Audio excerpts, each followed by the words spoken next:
ঢিং সমষ্টিৰ বৰফেটি পঞ্চায়তৰ দুমদুমীয়া নিৰ্বাচনী সভাত ৰাইজক অনা নিয়াৰ বাবে শ টমটম ড্ৰাইভাৰৰ মূৰত ৰাম টাঙন।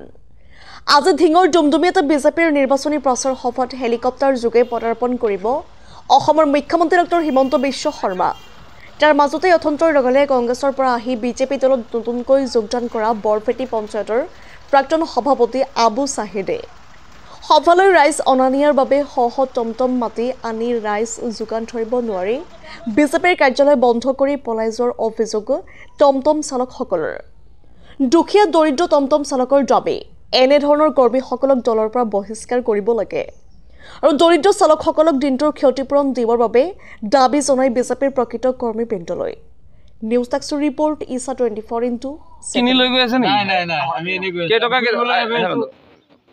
কেটকাকে দিব আপোনালোক? মোক 50 টকাকে দিব বুলি কৈছে। আপুনি ভোটটো কিহত দিব? মই কংগ্ৰেছৰ মানুহ। মোক বিজেপিত মাটি হিয়তে জোৰ জবস্তি কৰি লৈ গৈ আছিল। 50 টকাকে দিব বুলি, চাহ খৰচা দিব বুলি কৈ আছিল। এটা ভোটটো কিহত দিব আপুনি? মই তো কংগ্ৰেছত মানুহ, কংগ্ৰেছত ভোট দিম। তে আপুনি তাত যাব না লাগে? মই নাযাম বুলি ভাবি আছো। খৰচা দিব আপুনি? খৰচা দিব বুলি কৈ আছিল। কোনে নি আছে? এটো আবু চাহিদ ডাঙৰীয়া। গাড়ী আছে, মালিকৰ গাড়ী লৈ আহিছে। এতিয়া এই মালিকক পইচাটো কেনেকৈ দিব? এতিয়া 12টা বাজি গ'ল, অলৰেডি 12টা বাজিলে।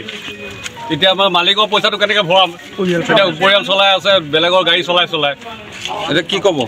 এতিয়া আমাৰ উচিত মজুৰিটো দিলে হ'ল, মজুৰিটো দি দিলে হ'ল, আমি যাওঁগৈ। কি হৈছে কওকচোন? যোৱাকালি আমাৰ বৰফেটি পঞ্চায়তৰ প্ৰেচিডেণ্ট আবু চাহিদ গৈছিল আমাৰ ষ্টেণ্ডত গৈ তেওঁ ক'লে যে আজি মুখ্যমন্ত্ৰী ডাঙৰীয়া আহিব। ক'ত আহিব? দুমদুমীয়াত হিমন্ত বিশ্ব শৰ্মা আহিব বুলি ক'লে যে 100খন টমটম লাগিব। তেওঁলোকে আমাক 800 টকাত বন্দবস্ত কৰিলে 100খন টমটম লাগে বুলি। তাৰপিছত আমি আজি বহুতেই ধৰি লওক আগবেলা ভাড়াই নামাৰিলে 12টাত হাজিৰ হ'ব দিছে।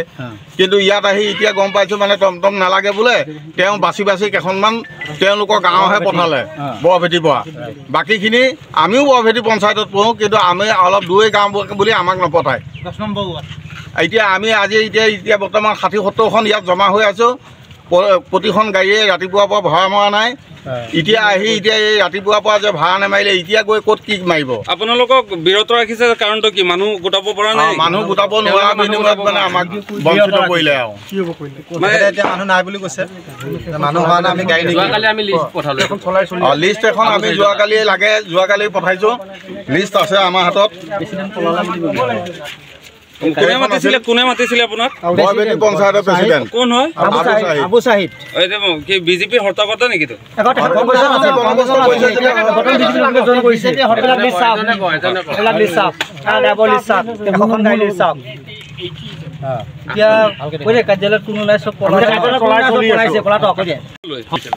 কিন্তু ভাড়াটো 800 কৰিছিলে। যোৱাকালি আমাৰ লিষ্ট হিচাপে ইয়াত দিয়া হ'ল, জমা দিয়া হ'ল। লিষ্টকেইখন নাইকিয়া হ'ল, কিন্তু আমাৰ 2 কপি লিষ্টকেইখন আছে। অহাৰ পিছত মানে এতিয়া কৈছে আমাক গাড়ী নালাগে।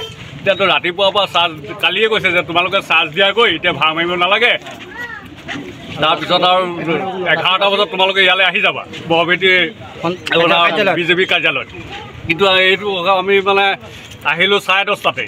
আহি পেলাই 10:30টাৰ পৰা ৰৈ আছোঁ, কিন্তু আমাক কোনো ধৰণৰ মানে সহায় দিয়া নাই। আৰু এতিয়া গাড়ী নালাগে বুলি কৈছে। এতিয়া কি কৰিছে? এতিয়া পলাইছে নেকি? অলৰেডিটো তলা বন্ধ। তেওঁলোকক বিচাৰিছোঁ, তেওঁলোক নাপাওঁ। কি কয় দুজনক কথা পাতিছোঁ, কৈছে নাই নহ'ব, গাড়ী নালাগে। আমাৰ উচিত মজুৰি লাগে। আজি আমাৰ কি বিচাৰে? আমাৰ মজুৰি লাগে। ভাড়া আছিলে, আমাৰ ভাড়াটো দি দিয়ক, আমি যাওঁগৈ।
লাষ্টলৈ আছে দেখাই দিব পাৰিব